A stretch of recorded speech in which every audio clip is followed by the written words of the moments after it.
Okay mga kaibigan, magandang umaga po. Live po tayo mula dito sa Payatas, Barangay Payatas, Lupang Pangako kung saan tayo bumoto. At dito po makikita po natin, tahimik na tahimik ang pagboto, walang kaguluhan. At kalma lang ang mga tao rito. At nakakatuwa nga po kasi kahit papano ay lahat ay relax. At sila po ay nag-a-assist po talaga. Ang mga teacher po ngayon hindi na po mukhang stressful. Hindi nga, ayan. Yan ang mga teacher dito sa Payatas. Ma'am, ano school to? Lupang Pangako. Ayan. Dito po tayo nakakita ng napakaayos at tahimik na eleksyon. At makikita po natin, lahat ng mga tao dito ay sumusunod naman po sa alituntunin ng mga teacher na aalalay po sa kanila. Titingnan po natin, ayan, medyo konti pa lang pong bumoto ngayon, baka mamaya-maya ay magdadatingan na po. Bugso na po yung ating mga tunay na Pilipino. Ayan. Narito po tayo sa Lupang Pangako Elementary School. At i-congratulate lang po natin ang napakaayos na eleksyon ngayong araw na ito. Ngayon po ay 12 ng Mayo 2025 kung saan narito po tayo. At dito na rin po tayo bumoto. Ayan. Ito po yung aking yan, tapos na. May kulay na yung aking kamay. Yan. At syempre po mga kaibigan, tayo po'y nagpapasalamat. Alam naman po natin napakainit ang panahon, pero lahat po ay kahit paano ay relax lang. Yan. Nakikita ho natin sila lahat nakangiti. Yan. Ate, anong tingin mo ngayon sa ikaw naghihintay ka pa lang anong masasabi mo ngayon sa eleksyon ngayon kaysa dati? Ayos lang din, ma'am. Maayos lang, ma'am. Ayan, maayos. Okay. Yun ang pinakamagandang narinig natin, maayos. Ay, kuya, maayos ba? Ayan, no? Lahat sila mga maayos ang sinasabi. At dito po sa 606, pinagpala tayo dahil dito tayo napunta. At maraming salamat kay Maria Lolita V. Vasquez. Ma'am, siya ba yun? Ayan, siya po yung teacher dito sa grade 2. Ito yung room niya. Kayo po, sino kayo, ma'am? Jocelyn Lau po, PCRB. Ayan. PCRB po ng simbahan. Okay. Kaya pala maayos nandito kayo. Ayan.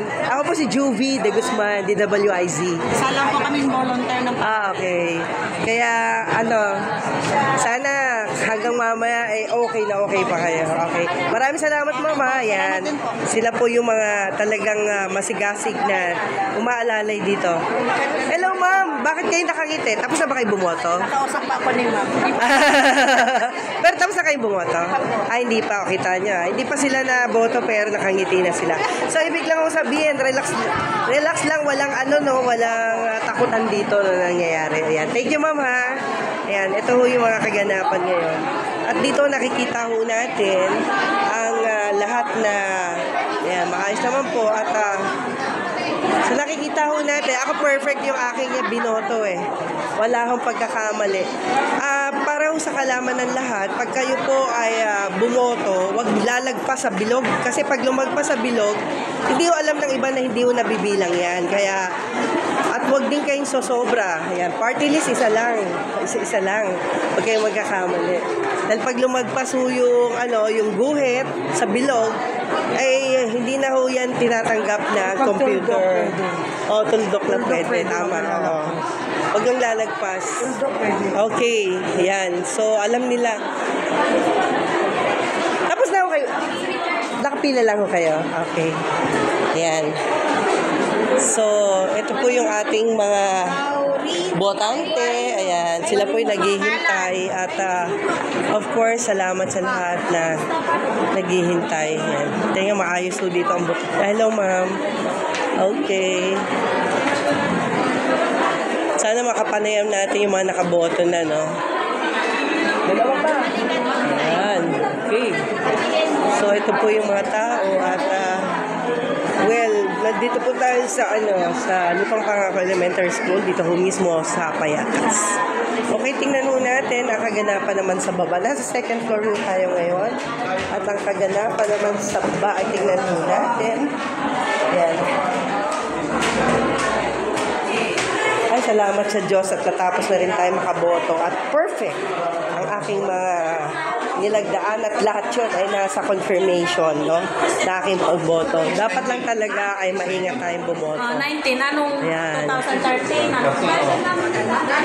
Maingat lang talaga dapat.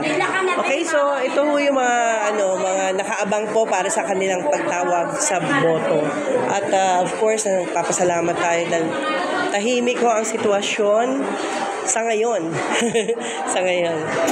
Okay, so yan po yung mga ilang mga detalye po dito po sa ating pagkakaroon ng ng observation dito mismo sa Lupang Pangako Elementary School. Yan. At alam nyo, nakakatuwa kasi binibigyan ng special action ang mga mga botante na PWD. Ha? Bawal. Bakit po? Taga-media po ako. Ayan o. Media po. Ayan. Sorry. Tingnan nyo yung ID ko. Local media po ako ng Comelec. Akala ko po akala ko, hindi ko po nakita. Sorry po. Apo. Hindi ko po nakita yun. Nakita ko ito pagpasok pa lang. Okay?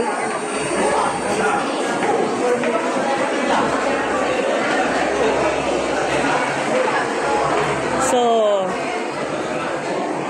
yan, nakikita ho natin na maayos at ang mga PWD ay binibigyan ng magandang aksyon, no? So, congratulations sa pamunuan ng Lupang Pangako Elementary School kung saan nakikita natin ang kaayusan. Okay?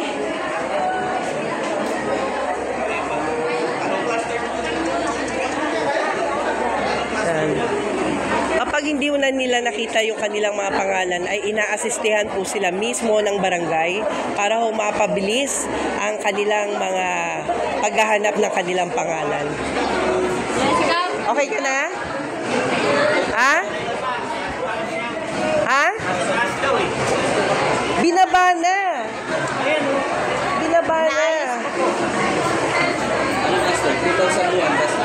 Okay, so